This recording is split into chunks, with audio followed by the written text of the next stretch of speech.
Welcome everyone back to the Real News Network. I'm Jared Ball here in Baltimore. Since joining the New Republic earlier this year, author and Georgetown University scholar Michael Eric Dyson has used his post there to attack Cornel West, defend Ta-Nehisi Coates, and most recently to explain how he thinks Hillary Clinton will offer more for Black America than did Barack Obama.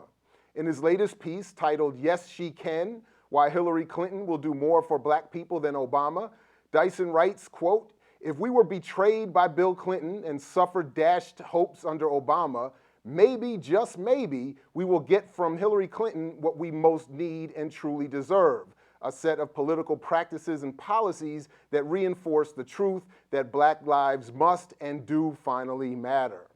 For a look at this seemingly odd claim is executive editor and founder of Black Agenda Report, Glen Ford, for this edition of the Ford Report. Glen, welcome back to the Real News. Hey, thanks for the opportunity, as always.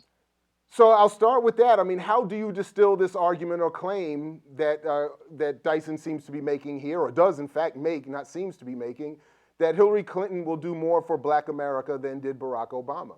Well, Jared, this is some vapid, empty stuff, and it makes no mention or explanation of what she might do. It's just some vague, she will do things.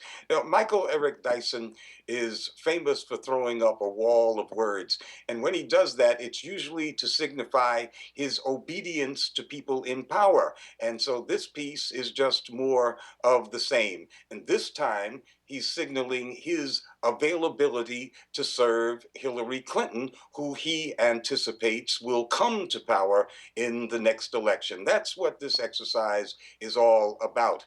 The problem here is that Dyson is a kind of ill-mannered, nasty type of courtier of power, in that he likes to take swipes at people who are on the way out, as Barack Obama is on the way out, even though he kissed their butts when they were in power. So he writes that Obama was a big disappointment to lots of Black people like himself who had looked forward to Obama giving leadership. And he says that Obama has been of little practical use to Black people during his time in the White House. But Michael Eric Dyson was a huge booster for Obama for most of Obama's presidency. And I know that because I had to debate him twice. And he was a booster just like the rest of the Black misleadership class.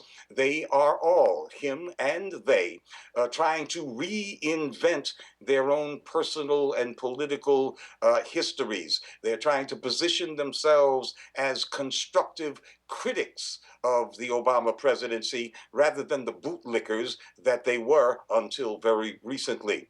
The truth of the matter is that Obama got away with doing nothing for Black people, and in fact, for doing very bad things, doing great harm to Black people through his austerity policies and his attacks on social programs. He got away with that because people like Michael Eric Dyson demanded nothing from Obama and, in fact, vigorously, loyally defended Barack Obama until recently. But Glenn, could then this be seen as his attempt to offer up a demand? I mean, he says in the piece that he expects that Hillary Clinton will provide policy and an actual practical, tangible response to the conditions of Black people in this country, unlike Barack Obama, who could lean on his Blackness, and unlike her husband, Bill Clinton, who could lean on his charm. She, having none of that, as he says, might be left to actually do something, unlike the two men, most expected to have done something during their presidencies before her.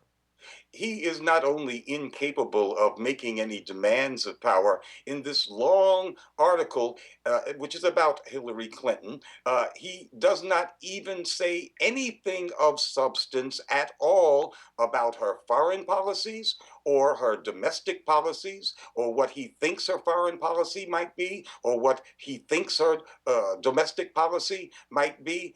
In fact, all he comes up with, and I think this is really a strange quote, I'm going to read it to you in order to explain why he's supporting, clearly, Hillary Clinton, is this.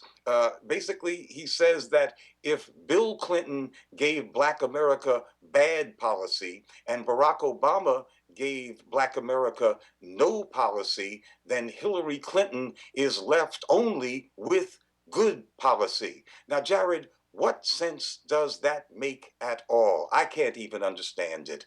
Uh, he says that she is sensitive, that she displays sophistication, all of these valueless Well, she did words. meet with Black Lives Matter activists, of course. And that is how he proves that she is sensitive and sophisticated. And, really, this does not reflect very well on Black Lives Matter when Michael Eric Dyson says things like that.